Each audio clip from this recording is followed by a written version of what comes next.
গণেশায় নং গণেশায় নং গণেশায় নং বিষ্ণু বিষ্ণু বিষ্ণু বিষ্ণু প্রভৃতি গুণাচরণ তিষ্ঠানি শত্রু নাই ক্ষতিকায় সেই জানে। ওম শান্তি ওম শান্তি ওম শান্তি।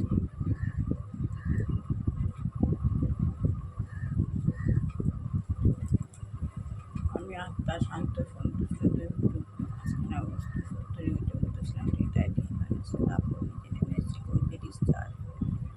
সঙ্গম বিশিষ্ট কর্ম করবার জন্য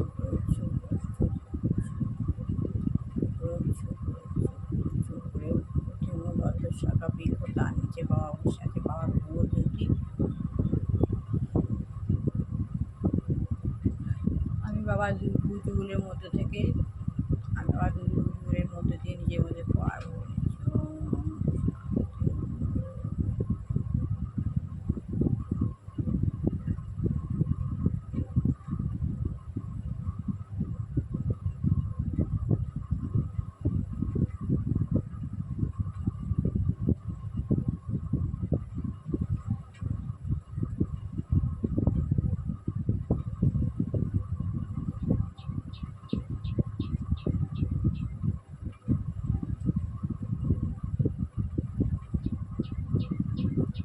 সেই পাওয়ার আমার হাজব্যান্ডের উপর ফেলছি, ছেলেকে দিচ্ছি,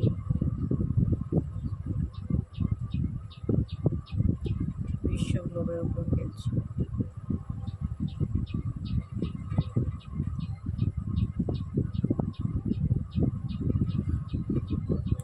আস্তে আস্তে নিচে নেমে আসছে।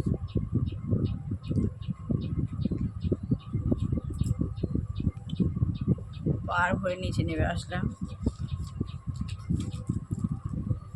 শ্রী গুরু জয় শ্রী গুরু জয় শ্রী গুরুর সঙ্গে শ্রী শ্রী গুরুদেব দুর্গোষ্ণ পরমহংস দেওয়া শ্রী গুরু শ্রী গুরু শ্রী গুরু के पाही के बलम गुरु के पाही के बलम गुरु के पाही के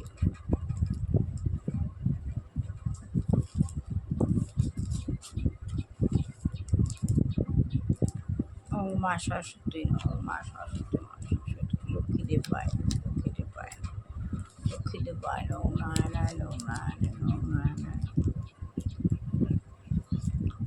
আমার অন্তর্নিহিত দেবতা সাই বাবা শ্রী গুরু জয় শ্রী গুরু জয় শ্রী গুরু জয় শ্রী গুরু জয় শ্রী গুরু জয়। গীতা গীতা গীতা।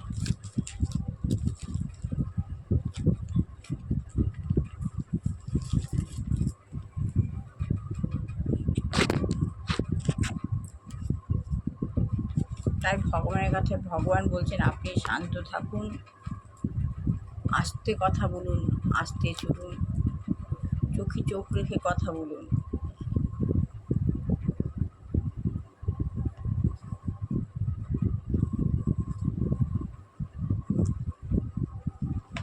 ভগবানের সঙ্গে কানেকশান করুন, ভগবানের সঙ্গে যত কানেকশান করতে পারবেন তত ভালো।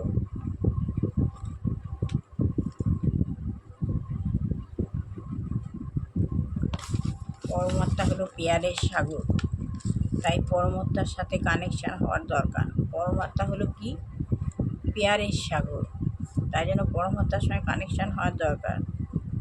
যখন মনে যদি কোনো স্থিতি আসে, হ্যাঁ, যদি ভগবান আছে তখন বোঝা যায় ভগবান আছে। ভগবানের কাছে কী হয়? সুপার পাওয়ার আছে। কীভাবে বোঝাবে? মন স্থায়ী শান্তি হয়ে যাবে। ভগবান আছে তো এমন হয় যে ভগবান এমন স্থায়ী কিসে, স্থায়ী শান্তি কিসে আছে? ভগবানে আছে স্থায়ী শান্তি। ভগবানের যে সুপার পাওয়ার, এই সুপার পাওয়ার যখন আপনার মধ্যে আসবে তখন আপনি মনে শান্তি অনুভূতি করবেন, স্থায়ী সুখ ওতেই আছে। ভগবান হলো শান্তির সাগর, দয়ার সাগর। মার্কিন যুক্তরাষ্ট্রে কৃষ্টিগতভাবে রাষ্ট্রকে গির্জা থেকে আলাদা করা হয়েছে। রাষ্ট্রকে কী করা হয়েছে? গির্জা থেকে আলাদা করা হয়েছে। প্রভুপাদ বলছেন আমি গির্জার কথা বলছি না, গির্জা থাকুক বা না থাকুক সেটা আসল কথা নয়। আসল কথা হচ্ছে যে নেতাদের মেনে নিতেই হবে। নিয়ন্তা একজন রয়েছেন। তারা সেটা অস্বীকার করে কি করে? প্রকৃতিতে সব কিছু পরম নিয়ন্তার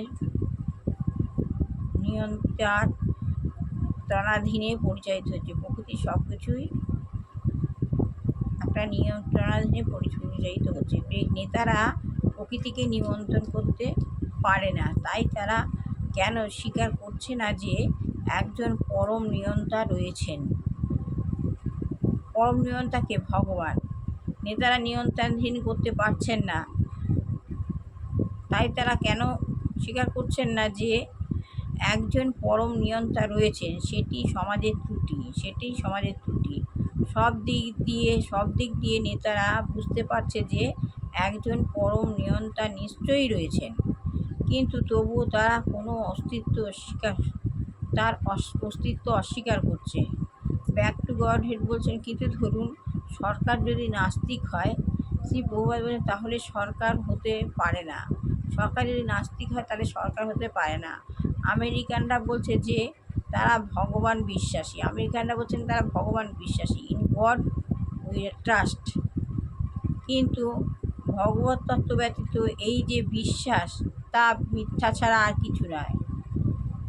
প্রথমে ভগবত তত্ত্ব বিজ্ঞানটিকে ঐকান্তিকভাবে গ্রহণ করো। ভগবান তত্ত্বের যে বিজ্ঞান, এটাকে ঐকান্তিকভাবে গ্রহণ করতে বলছে।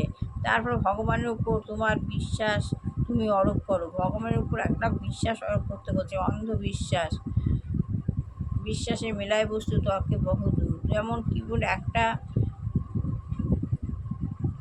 দড়িকেও তুমি যদি সর্প মনে করো, ওটা হলো ভ্রান্ত বিশ্বাস, কিন্তু তোমার বিশ্বাস হলো অন্ধবিশ্বাস। তারা জানে না ভগবান কে, কিন্তু আমরা জানি। আমরাই প্রকৃতপক্ষে ভগবানে বিশ্বাস করি। তারা রাজ্য শাসন করার জন্য তাদের মন গড়া সমস্ত পন্থা তৈরি করছে, এবং সেটিই হচ্ছে তাদের ভ্রান্তি। মন গড়া পন্থা তৈরি করছে, ওটাই ওদের হচ্ছে ভুল ভ্রান্তি। তারা কোনোদিনও সফল হবে না, তারা ভ্রান্ত, অপূর্ণ। তাই তারা যদি তাদের মন গড়া সমস্ত পন্থা তৈরি করতে শুরু করে, তাহলে সেগুলিও ভ্রান্ত ও অপূর্ণ হবে। তখন একটার পর একটা বিপ্লব হতেই থাকবে, আর তারপরে শান্তি বিঘ্নিত হবে। ব্যাক টু গড হেড বলছে, মানুষের অনুসরণীয় নীতিগুলি কে নির্ধারণ করেন? শ্রী প্রভুপাদ বলছেন, ভগবান হচ্ছেন পূর্ণ, তিনিই সেটি করেন। ভগবান কি? ভগবান হলো পূর্ণ, তিনিই সেটি করেন। বৈদিক নির্দেশ অনুসারে ভগবান হচ্ছেন সমস্ত জীবের উৎস। ভগবান হলো সমস্ত জীবের উৎস। নিত্যানং চেতনাস্তে তনানাম। আমরা তার থেকে আলাদা, কেননা তিনি হচ্ছেন পরম পূর্ণ। ভগবান হচ্ছেন পরম পূর্ণ, আর আমরা তা নই। আমরা অত্যন্ত ক্ষুদ্র, আমরা ভগবানের গুণে গুণান্বিত। কিন্তু জ্ঞান দিয়ে তুমি একটা বোয়িং 747 বিমান তৈরি করতে পারে। বোয়িং কী করে 747 বিমান তৈরি করতে পারে, কিন্তু তুমি একটা মশা তৈরি করতে পারো না। বোয়িং কিন্তু কী করতে পারে? 747 বিমান তৈরি করতে পারে, কিন্তু তুমি একটা মশা তৈরি করতে পারো না। ভগবান মশাকে তৈরি করেছেন, ভগবান মশাকেও তৈরি করেছেন, সেটিও হচ্ছে একটি বিমান। ভগবান মশাকে তৈরি করেছেন, সেটিও হচ্ছে একটি বিমান। ভগবান এবং জীবের মধ্যে সেটি হচ্ছে পার্থক্য। ভগবান আর জীবের মধ্যে সেটাই হচ্ছে পার্থক্য। জীবের জ্ঞান রয়েছে, কিন্তু ভগবানের মতো পূর্ণ নয়। জীবের জ্ঞান রয়েছে, কিন্তু ভগবানের মতো পূর্ণ নয়। তাই রাষ্ট্রনেতাদের ভগবানের নির্দেশ মানতে হবে। কী করতে হবে? ভগবানের নির্দেশ মানতে হবে। ভগবানের ইচ্ছাতে কিছু হয় না। আমরা যা করছি তা ভগবানের নির্দেশ দ্বারাই করছি, কিন্তু ভগবান মতো পূর্ণ নয়। তাই রাষ্ট্রনেতাদের ভগবানের নির্দেশ মানতে হবে, তাহলেই তারা যথাযথভাবে রাজ্য পরিচালনা করতে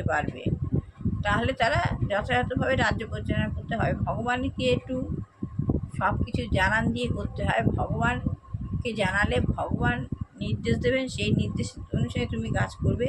সেই কাজ যদি তুমি করো তাহলে ওটা যথাযথভাবে রাজ্য পরিচালনা করতে পারবে। ব্যাক টু গড, ভগবান কি সবচাইতে নিখুঁত রাষ্ট্র ব্যবস্থা নীতি প্রদর্শন করেছেন? প্রশ্ন করছেন। নিখুঁত রাষ্ট্র ব্যবস্থা নীতি প্রদর্শন করেছেন ভগবান? শ্রী প্রভুপাদ বলছেন, নিশ্চয়ই। বৈদিক যুগে ক্ষত্রিয়রা রাজ্য শাসন করতেন। যুদ্ধের সময় সেনাবাহিনীর অগ্রভাগে থেকে রাজাই প্রথম যুদ্ধ করতেন। ঠিক তোমাদের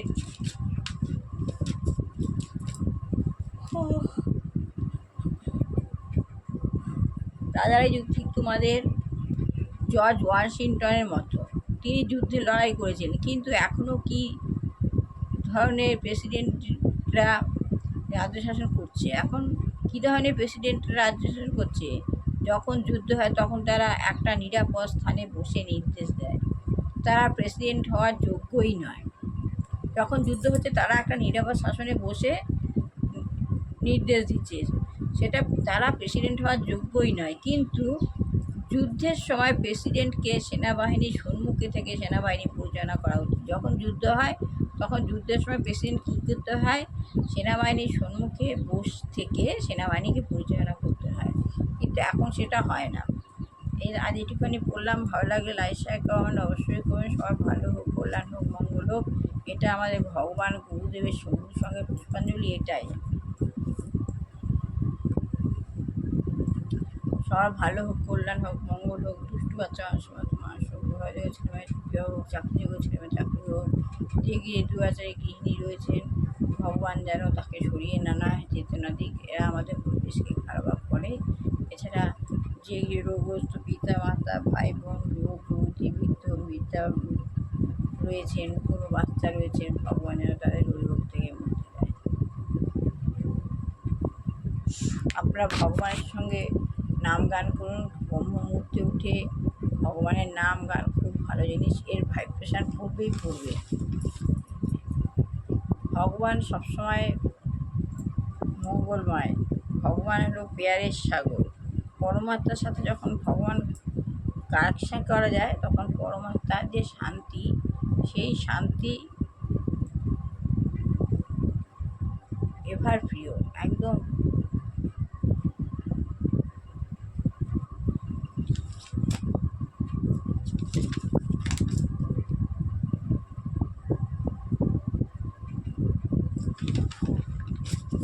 এটাই হলো নিষ্কাম করব। ভগবানের যে স্থায়ী সুখ লাভ হয় এতেই, আর এটাই শেষে সুখ।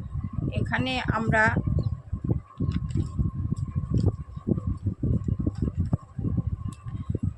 এসেছি এই ভগবানের সময়, পৃথিবীতে জন্ম নিয়েছি। আমাদের কাজ কী তা বোঝবার জন্য। আমরা যখন ভগবানের সঙ্গে কানেকশান করি তখন ভগবান আমাদেরকে বুঝিয়ে দেন, বলে দেন। ভগবানের ইচ্ছা ছাড়া গাছের পাতা নয় না। ভগবান বলে দেন যে আমাদের কী করণীয়, আমরা কী করব। এই যে ভগবানের নির্দেশ, এই ভগবানের নির্দেশ অনুযায়ী আমরা পালন করছি। ভগবানের নির্দেশ অনুযায়ী আমরা আমাদের কর্ম করে চলছি। এইটাই হলো স্থায়ী সুখ। এটা অনুভূতিলব্ধ, যা অনুভূতিলব্ধ। আপনি যদি ভগবানের সঙ্গে সংযুক্ত হন তবে আপনার যেই অনুভূতি, এই অনুভূতিটা ভগবান ছাড়া আর কিছুই নয়। আপনি অনুভব করতে পারলে বুঝতে পারবেন। ভগবান যখন কারোর কাছে চলে আসে তখন ভগবান আপনাকে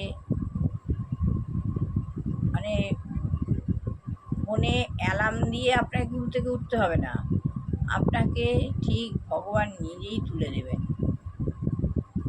ভগবান ছিলেন, আছেন, থাকবেন।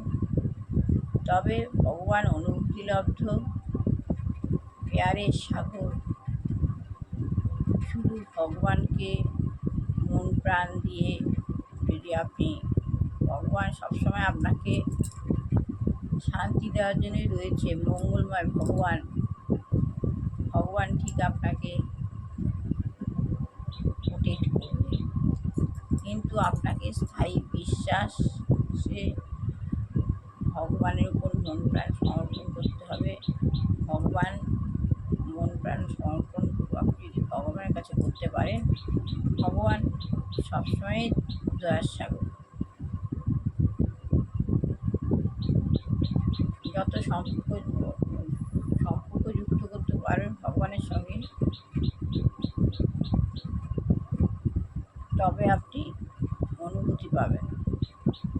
তার জন্য বলে মনে বনে কোণে ভগবানের নাম গান করতে গেলে মনে বনে কোণে। মনে বনে কোণে মানে হচ্ছে শান্ত স্থির। আমরা যেমন ইতিহাসে পড়েছি 4টে শ্রম: বাল্য, যৌবন, গার্হস্থ্য, বানপ্রস্থ। ছোটোবেলায় জন্ম নিচ্ছি, বাল্যকাল, তারপর আস্তে আস্তে যৌবনে পা দিচ্ছি, তারপরে সংসারী হচ্ছি। সংসারে থেকে ভগবানের নাম গান করা অত যায় না, তখন কি হচ্ছে গৃহস্থশ্রম, মানে সংসারী হওয়া। তারপর সংসার থেকে যেহেতু অত ভগবানের নাম করা যায় না, ওই জন্য কী হয় বানপ্রস্থশ্রম মানে সন্ন্যাস। মনে বনে কোণে মানে ওই শান্ত নিরালা নির্জন জায়গায় গিয়ে ভগবানের নাম গান করতে হয়। তবে কি হয়, মন কনসেন্ট্রেট করা যায়। যত মন কনসেন্ট্রেট করতে পারবেন তত আপনি অনুভূতি পাবেন। অনুভূতিটা করলে আপনি উপলব্ধি করতে পারবেন যে কীভাবে ভগবানের সঙ্গে সম্পর্ক করতে হয়। প্রতিদিন ঘুম থেকে উঠে না হাতের তালু দেখবেন করাগ্রে লক্ষ্মী, কর মধ্যে মা সরস্বতী, করমূলে গোবিন্দায় নমঃ বলে মেয়েরা বা পা ফেলে মাটিতে প্রণাম করে, ছেলেরা ডান পা ফেলে মাটিতে প্রণাম করে আকাশের দিকে তাকিয়ে একটু পাওয়ার নিয়ে নেবেন। আকাশের দিকে তাকিয়ে কোনো স্টার যদি থাকে, ভগবানের অগ্নিকুণ্ড, স্টার, তারপর মুখ যদি দেখতে পান ভালো, তা না হলে আকাশ তো নিজেই আলো উজ্জ্বলিত হয়ে রয়েছে। আকাশের দিকে তাকিয়ে দীর্ঘ নিঃশ্বাস, দীর্ঘ নিঃশ্বাস নেবেন, ছাড়বেন, অনুলোম বিলোম, এটাই প্রাণায়াম করবেন। ভগবান তুমি যা দিয়েছো অনেক দিয়েছো, যা দিচ্ছ অনেক দিচ্ছ, যা দেবে অনেক দেবে, তোমাকে ধন্যবাদ। গডকে ধন্যবাদ বা জাগিয়ে আকাশের দিকে দীর্ঘ নিঃশ্বাস নেবেন, ছাড়বেন 3বার, প্রণাম জানাবেন, দিন শুরু করবেন। এই ঘুম থেকে তারপর একটা ধূপকাঠি জেলে মেডিটেশনে বসবেন। ভগবানের কাছ থেকে ভগবানের কাছ থেকে রিচার্জ নিয়ে নেবে। এই চার্জ সারাদিন চলবে। আবার রাত্রেবেলা শোয়ার সময় ভগবানের কাছে বলে শোবেন। আবার আগে এই বলেই শেষ করলাম। ভালো লাগলে আশা